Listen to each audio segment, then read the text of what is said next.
Series are many times represented with the sigma notation. So this symbol is called sigma. And what that means is we have k is equal to 1 going up to n. And that is the index. And what that means is that we plug in 1, then 2, then 3, all the way up to n. So whatever n is here, that's where we stop. And then you want to add up those terms.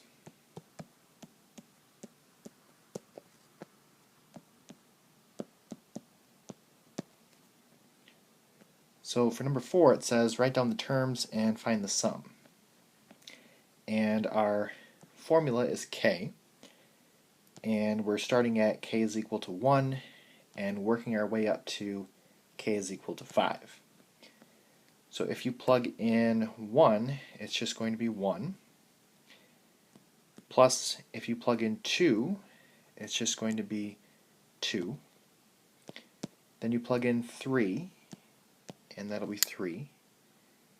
Then plug in 4. Then plug in 5.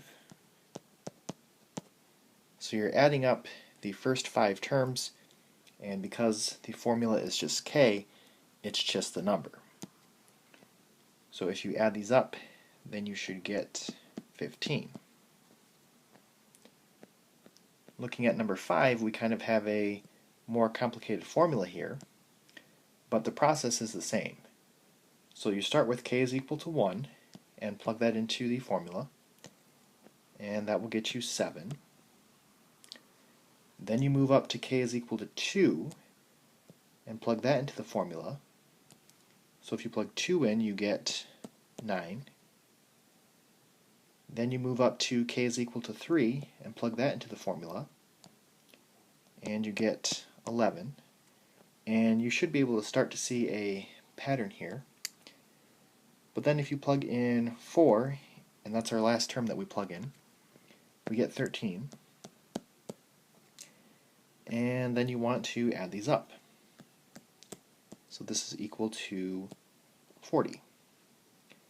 So you always start with what they have k being equal to here, and then you stop with whatever number is on the top.